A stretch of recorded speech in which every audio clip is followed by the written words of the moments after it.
A little girl is hiding.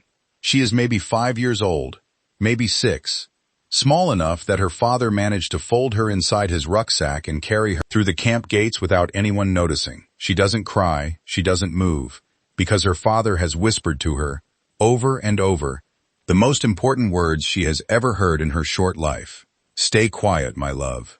Stay completely quiet, and we will be together. For a few minutes, it works. And then the rucksack moves. Just slightly. Just enough. A woman notices.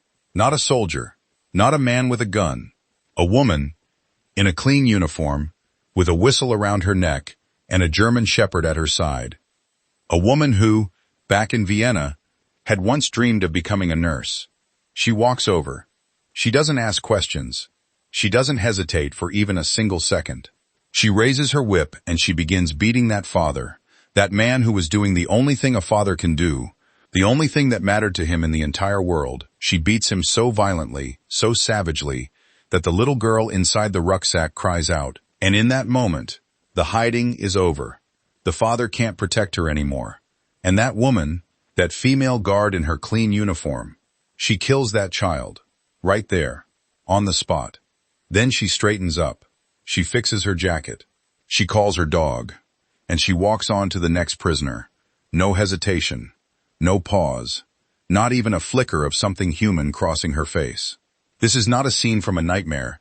This is a documented, verified, court-recorded moment in real history. This happened. To a real child. Because of a real woman who made a real choice every single morning when she put on that uniform to be exactly this kind of person. Her name was Hermine Braunsteiner, and I need you to hear her full story. Because when this trial finally came, after decades of hiding, after a new name, after a new country, after a new life, built on top of mountains of unmarked graves, a judge looked her in the eyes and asked her, "Is there anything at all, that you did inside those camps that you are ashamed of?" She didn't break down. She didn't weep. She didn't look away. She said, "No, don't you dare click away, because what comes next will change the way you see ordinary people and what they are truly capable of forever." If no one has ever told you this story before, that is exactly why WW2 Expose exists. Subscribe right now. Turn on notifications, because we are just getting started, and this woman's story is only the beginning. July 16th, 1919, Vienna, Austria. A baby girl is born into a working-class family, the youngest of 7 children. Her father, Friedrich, is a butcher. Her mother, Maria, takes in laundry to keep the family afloat. There are no warning signs, no obvious darkness. By all accounts, the Braunsteiner household is unremarkable, deeply Catholic, politically quiet, and poor. Hermine was a good student. She had real ambitions. She dreamed of becoming a nurse. But when her father died of cancer and the family lost their only income, those dreams evaporated. She became the family's sole provider while still a teenager.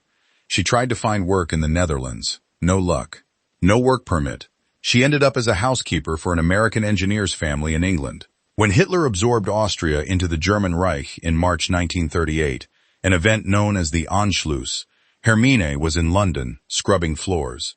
The Anschluss wasn't a secret military operation. It was a celebration. Thousands of Austrians poured into the streets to welcome Hitler home. For Austria's 200,000 Jews, those same streets turned into scenes of terror overnight. They were dragged out of their homes, forced to scrub gutters on their hands and knees, publicly humiliated while crowds jeered. Many tried to flee. Most couldn't. Hermine returned to Vienna in May 1938. She was now a citizen of the German Reich. She went back to work at a brewery, then landed a job at an ammunition factory outside Berlin, assembling bullets for Hitler's war machine, earning 16 marks a week. It was barely enough to survive. Then, in 1939, she saw an ad that would change everything. Ravensbrück concentration camp needed female supervisors. The pay was 60 marks a week, nearly 4 times what she was earning. Hermine Braunsteiner signed up. Ravensbrück opened in May 1939 as the Third Reich's only major concentration camp built exclusively for women. Over its years of operation, approximately 132,000 women would pass through its gates. Poles, Russians, Jews, Roma, political prisoners. More than 92,000 of them would never leave. Female supervisors at Ravensbrück were tasked with one mission: extract maximum labor from prisoners for as long as they could physically function. There were no protections, no limits, no mercy built into the system. The supervisors were trained, at Ravensbrück itself, to treat prisoners as less than human, because that was the only way the machinery of the camp could keep running. Braunsteiner embraced the role. She rose fast. By early 1941, she had taken charge of the camp's clothing warehouses. She was efficient, obedient, and increasingly brutal. Her superiors noticed. Her victims noticed even more. In April 1942, a senior supervisor named Maria Mandl arrived. Mandl was notorious in her own right. Cold, calculating, deeply sadistic. She oversaw roll calls, selected women for medical experiments, and managed the daily grind of cruelty that kept the camp humming. Braunsteiner worked beneath her. The two clashed. Exactly what caused the falling out isn't clear, but in October 1942, Braunsteiner requested a transfer. She was sent to Majdanek. Majdanek, located on the outskirts of Lublin in Nazi-occupied Poland, was one of the most brutal killing installations the SS ever built. Between October 1941 and July 1944, somewhere between 80,000 and 100,000 human beings were murdered there, Jewish men, women, and children above all, but also Polish civilians, Soviet prisoners, and anyone the Reich deemed an enemy. The camp had gas chambers disguised as shower rooms. It had shooting pits. It had starvation, disease, and backbreaking forced labor as instruments of death. It stored the stolen possessions of Jews murdered in the Belzec, Sobibor, and Treblinka killing centers, mountains of clothing, shoes, and personal belongings stripped from people moments before they died. Hermine Braunsteiner fit right in. She started by supervising female prisoners who sorted and repaired clothing, the stolen property of the dead. But her real role quickly became something far darker. Because of her efficiency and willingness to participate in the camp's most violent operations, she frequently stepped in to replace the head female supervisor. That meant she was involved in what the Nazis clinically called selections, the process of deciding which prisoners would be sent to the gas chambers. Not just involved, present, almost always. And in between the selections, she found her own ways to terrorize the people under her control. The women of Majdanek described Hermine Braunsteiner in a single, consistent set of words: inhuman, cruel, sadistic, the source of frantic, paralyzing fear. She beat prisoners with her fists. She whipped them with leather straps, but her signature, the act that earned her a nickname she carried for the rest of her life, was using her own boots to stomp prisoners to death. Her jackboots were reinforced with steel studs. She used them on women who fell, on women too weak to stand. And the prisoners called her, with the grim language of survival, the Stomping Mare. She whipped pregnant women until they could no longer breathe. She whipped children who scrambled toward food buckets because they were starving. She punished them for sewing their inmate numbers on incorrectly. For that, a child's crooked stitch could earn them a lashing. On one occasion, a desperate father smuggled his young child into the camp hidden inside a rucksack. As the child shifted and made a sound, Braunsteiner noticed. She did not look the other way. She whipped the father so viciously that the child cried out from inside the bag. Then she killed the child where they stood. She walked the camp with a German shepherd. She used it to terrorize prisoners. And there were the children's transports. On at least several documented occasions, Braunsteiner was seen grabbing children by their hair, pulling so hard that clumps came away in her hands, and throwing them onto trucks heading for the gas chambers.